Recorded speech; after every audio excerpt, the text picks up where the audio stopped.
नमस्कार मित्रों, जय हिंद जय भारत।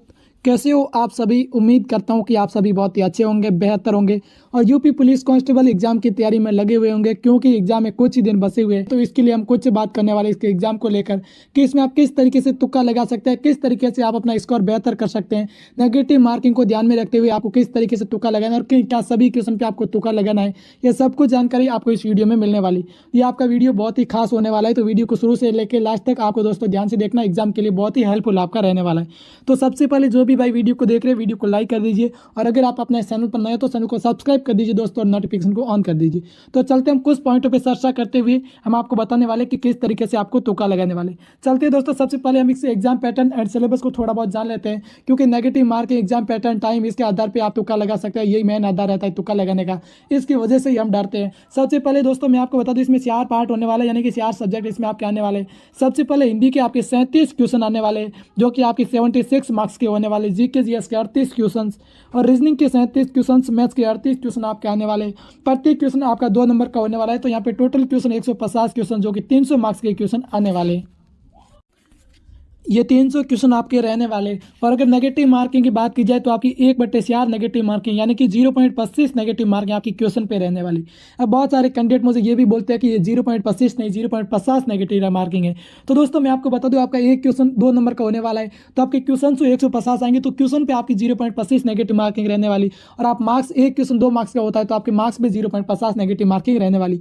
ये एक ही बात है, मार्क्स पे यानी कि 300 नंबर पे देखा जाए तो आपकी 0.50 नेगेटिव मार्किंग और क्वेश्चन पे देखा जाए तो आपकी 0.25, दोनों एक ही बात है, हम कह सकते हैं। तो ये आपका नेगेटिव मार्किंग वाला डाउट तो खत्म हो गया, क्योंकि नेगेटिव मार्किंग मेन आधार आपका इसमें रहने वाला है। क्योंकि नॉर्मलाइजेशन नाम की भी कोई चीज़ होती है, उनका भी कुछ योगदान होता है तुक्का लगाने में। और उसके बाद अगर बात की जाए तो समय की बात, तो दोस्तों मैं आपको बता दूं, आपके टोटल समय की बात की जाए तो इसमें 2 घंटे का समय दिया जाता है, यानी कि 120 मिनट। इसमें रीजनिंग एंड मैथ्स जैसे 2 सब्जेक्ट आते हैं, इनमें आपको थोड़ा टाइम भी लगता है, तो टाइम को भी थोड़ा ध्यान में रखते हुए आपको आगे बढ़ता है। अब हम आगे बात कर लेते हैं, आगे बढ़ते हैं दोस्तों। क्वेश्चन के टाइप की बात की जाए, इसमें कौन कौन से कितने टाइप के क्वेश्चन आते हैं। आपका यूपी पुलिस कांस्टेबल में एग्जाम मोड में आपका ऑनलाइन होने वाला है। तो दोस्तों खासकर हर किसी एग्जाम की बात की जाए, बाकी यूपी पुलिस कांस्टेबल के लिए मैं खासकर बताऊं आपको, तो जिसमें easy, medium and hard 3 type के क्वेश्चन आते हैं। ये हर एक एग्जाम में आते हैं और कितनी कितनी संभावना रहती है, कितने कितने इनके चांसेस रहते हैं, ये मैं आपको बता देता हूँ दोस्तों। सबसे पहले इजी क्वेश्चन की बात की जाए तो आपके 40% क्वेश्चन यूपी पुलिस कांस्टेबल में इजी आते हैं। और उसके बाद मीडियम की बात की तो 40% मीडियम क्वेश्चन आते हैं और ओनली फॉर आपके 20% क्वेश्चन है वो हार्ड आते हैं। अब दोस्तों मैं आपको बता दूं, 40 और 40 इजी एंड मीडियम के क्वेश्चन आप अगर थोड़ा सा दिमाग लगा के, तुक्का लगा के अगर आप कर देते तो आपका आराम से एग्जाम पास हो जाएगा।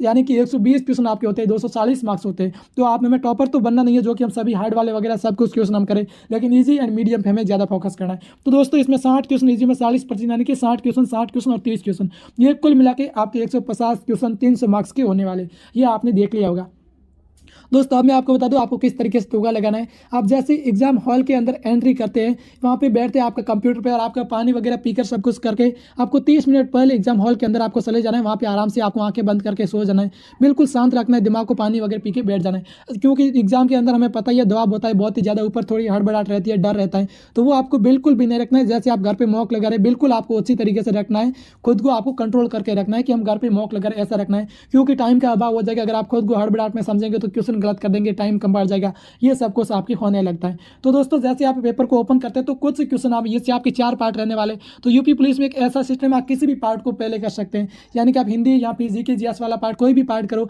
और सबमिट करने के बाद आप फिर से भी ओपन कर सकते हैं। ऐसा नहीं कि फाइनल सबमिट करने के बाद फिर से उस पार्ट को ओपन नहीं कर सकते हैं, ऐसा बिल्कुल नहीं है। बहुत सारे कैंडिडेट का डाउट रहता है कि ऐसा हो सकता है कि नहीं, बिल्कुल यूपी पुलिस कांस्टेबल में ऐसा नहीं है। आप सबमिट कर सकते हैं, उसके बाद फिर से ओपन कर सकते हैं। तो आपको सबसे पहले आपको पूरे पेपर को एक बार आपको यहाँ पे देख लेना है पूरा, जिसमें सबसे पहले आपको जो भी ईजी क्वेश्चन लगते हैं। ईजी क्वेश्चन कैसे, मैं आपको बता दूं, आपके 1 घंटे 20 मिनट का समय रहने वाला है, तो यानी कि 48 सेकंड एक क्वेश्चन का आपको लगने वाले। और जिसमें हिंदी और जीके के ऐसे क्वेश्चन जो आपको कम सेकंड में 10 से 12 सेकंड में आप कर सकते हैं। सबसे पहले आपको उन इजी क्वेश्चन को करना है जो आपके 40% पेपर में योगदान रहने वाले इजी क्वेश्चन का। इजी क्वेश्चन किस टाइप का मैं आपको बता दूं, जैसे कि आपका एग्जाम में क्वेश्चन पूछा गया कि हीराकुंड बांध किस नदी पर है, तो हमें डायरेक्ट पता है, हमें रट्टा मार रखा है, तो इसका राइट आंसर जैसे हो जाएगा कि मां नदी पे। तो ऐसे क्वेश्चनों का आप सबसे पहले कर लेना, यानी कि क्वेश्चन को देखते ही आपके दिमाग में आंसर आ जाए। ऐसे क्वेश्चनों आपको सबसे कम समय में, क्योंकि ये क्वेश्चन आपके हो जाएंगे, तो ऐसे ईजी क्वेश्चनों को आपको ऐसे नहीं देखना कि बहुत कम क्वेश्चन अटेंड हो रहे, ईजी क्वेश्चन बहुत कम है, ऐसा बिल्कुल नहीं सोचना, क्योंकि सभी कैंडिडेट के एक जैसा ही पेपर आने वाला है। ऐसा नहीं कि ओनली पर हार्ड आएगा आपके। तो उन ईजी क्वेश्चन आपको सबसे पहले करेंगे तो आपका टाइम बाद में बहुत ही ज़्यादा बचा रह जाएगा, और पहले वाला आपका कम से कम टाइम आप इजी क्वेश्चन करेंगे तो आपको बिल्कुल ऊपर आपका जवाब नहीं होगा, कॉन्फिडेंस लेवल आपका हाई हो जाएगा। और उसके बाद दोस्तों मैं आपको बात करूँ, एक बार इजी क्वेश्चन करने के बाद आपको मीडियम क्वेश्चन पे थोड़ा फोकस करना है। मीडियम क्वेश्चन यानी कि उसमें थोड़ा सा दिमाग लगाना पड़े आपको, थोड़ा सा ज़्यादा नहीं, और कुछ क्वेश्चन आपके हार्ड होते हैं। मीडियम क्वेश्चन आपके मैथ्स के, रीजनिंग के वगैरह उन क्वेश्चन को आपको मीडियम क्वेश्चन को कर लेना है, जीके जीएस के। जैसे उसमें दिमाग लगाना होता है कि हीराकुंड बांध किस राज्य में, तो उसमें हरियाणा, राजस्थान वगैरह ऑप्शन दे रखे, हमें पता है कि इन राज्यों में नदी बहती नहीं है, तो फिर आपको इस तरीके से नॉर्मल सा दिमाग लगाएगा जिसमें ज़्यादा क्वेश्चन यानी कि जिसमें ज़्यादा समय नहीं लगे। इसी क्वेश्चन में दोस्तों मैं आपको बता दूं, जिसमें ज़्यादा से ज़्यादा 15 से 20 सेकंड का, 5 से 10 सेकंड का आपको समय लगता है, और मीडियम क्वेश्चन 15 से 20 सेकंड का समय लगेगा, और बाकी हार्ड की बात कीजिए तो 40 सेकंड से लेकर आपकी 1-2 मिनट तक, 4-5 मिनट का भी समय लग सकता है हिंदी के कुछ क्वेश्चन। और उसके बाद सबसे लास्ट में आपको हार्ड क्वेश्चन को करना है, क्योंकि हार्ड क्वेश्चन को ऐसा जरूरी नहीं कि हार्ड क्वेश्चन सभी को अटेंड करें, और नेगेटिव मार्किंग रहते हुए दोस्तों मैं आपको बता दूं कि सभी क्वेश्चन के आपको अटेंड करना है, ये भी मैं आपको बताने वाला हूँ। आपके एग्जाम में 4 ऑप्शन आने वाले हैं, जैसा हम यहाँ पे देख सकते हैं। एक बार मैं यहाँ पे आपको लिख के दे देता हूँ। आज से आपके एग्जाम में 4 question A, B and C, D आने वाले, 150 क्वेश्चन आने वाले। वैसे देखा जाए तो सभी पार्ट को अगर हम देखा जाए तो 25% योगदान आपका रहने वाला है, और 1/4 नेगेटिव मार्किंग रहने वाली। अब कोई भी आप क्वेश्चन देख रहे हैं लगातार कंटिन्यू 20 क्वेश्चन करें, जिसमें आप तुक्का लगा रहे हैं, सभी में ए सेलेक्ट करें, तो उसमें आपके चांसेस रहते हैं कि 0.25% यानी कि 25% आपके 100 में से 25% ये आप देख सकते हैं कि आपके सही होने के चांसेस लग रहे हैं प्रत्येक ऑप्शन। लेकिन वो एग्जामिनर कुछ इस तरीके से सेट करता है यूपी पुलिस कांस्टेबल में दोस्तों, बी एंड सी ऑप्शन का ज़्यादा योगदान रहने वाला है उन क्वेश्चनों में आपकी, और सी और डी में आपको ज़्यादा वरीयता देनी है। कहीं पे आपको डाउट लगे कि कौन सा राइट हो सकता है, सी या फिर डी, तो ऐसे में आपको सी को ज़्यादा राइट लगाना है, ऐसा आपको ध्यान रखना है। और सभी को पार्ट में अलग अलग बांट दिया जाए, तो कुछ में 37 क्वेश्चन और कुछ में 38 क्वेश्चन इस तरीके से बराबर आते हैं।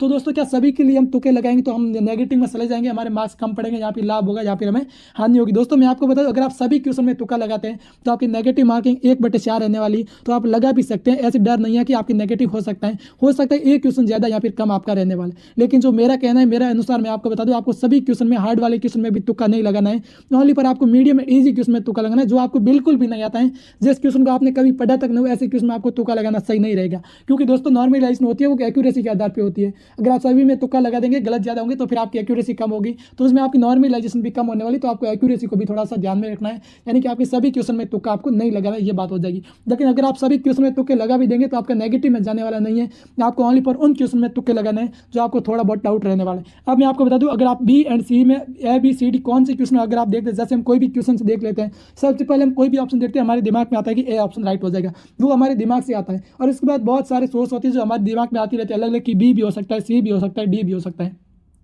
तो दोस्तों ऐसे में जो आपके सबसे पहले दिमाग में आता है वही ऑप्शन आपको चूज करना है, और वही ऑप्शन आपको लगाना है, क्योंकि ज़्यादातर वही सही होता है। हमें सबसे पहले दिमाग में ए आता है, उसके बाद हम सोचते हैं कि बी हो सकता है, सी हो सकता है, हम ये लगा के आ जाते हैं, तो फिर हम देखते हैं बाद में तो हमारा गलत हो जाता है। तो सबसे पहले आपको जो दिमाग में आ रहा है वही आपको राइट लगाना है, वही आपका सही होने के बहुत ही ज़्यादा चांसेस रहने वाला है, क्योंकि हमने कहीं भी कहीं पढ़ा हुआ होता है, हमारा दिमाग ऑटोमेटिकली बता देता है कि ये ऑप्शन हमारा राइट होने के ज़्यादा चांसेस रहने वाले। और दूसरी बात यह कि आपको कहीं पर डाउट हो, जैसे कि सी और डी ऑप्शन में डाउट है कि ये हो सकता है या फिर ये हो सकता है, तो दोस्तों ऐसे में ओनली पर आपको बी एंड सी को ज़्यादा वरीयता देनी। बी एंड सी में आपके, जैसे दोस्तों मैं आपको बता दूं, इसमें 30% योगदान रहने वाला है, 60, और बाकी ये जो 20% इसमें आपका योगदान रहने वाला है, क्योंकि एग्जामिनर जो ज़्यादातर शेयर करता है बी एंड सी के अकॉर्डिंग, यानी कि बी एंड सी पे जो ज़्यादातर राइट होते हैं, तो आपको इन पे ही लगाना है। और कहीं पे आपको डाउट हो B C and A D में कहीं डाउट हो, तो फिर आप बी एंड सी के इस पर आपको ज़्यादा फोकस करना है।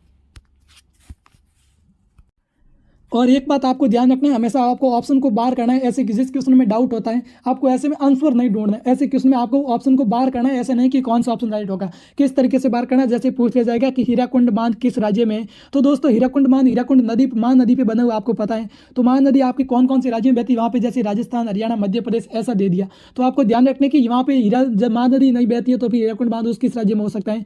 कभी कभी बार एग्जामिनर ऐसा भी दे सकता है बच्चे के दिमाग के साथ खेलने के लिए, तो आपका नॉर्मल सा दिमाग यहाँ पे ऐसे में लगाना होता है। तो दोस्तों इस तरीके से आपको थोड़ा सा दिमाग लगा के भी करना होता है। अब मैं आपको बता दूं कौन सा पार्ट आपको सबसे पहले करना है और कौन सा सबसे बाद में करना है। दोस्तों अगर पार्ट की बात की, आपके 4 पार्ट आते हैं, सबसे पहले math, reasoning, GK GS and Hindi की।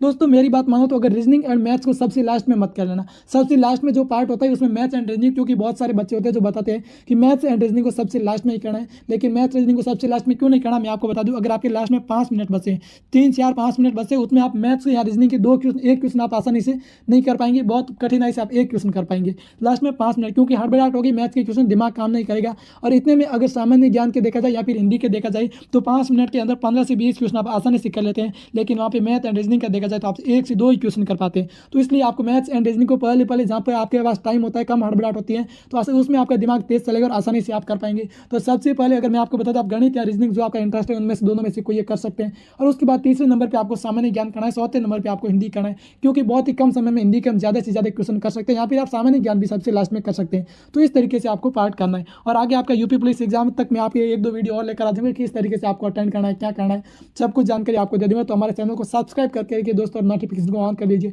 और किसी की कोई डाउट है तो मुझे आप कमेंट बॉक्स में पूछ सकते हैं। चलते हैं दोस्तों, फिर मिलेंगे अगले वीडियो में, तब तक खुश रहिए। जय हिंद, जय भारत साथी।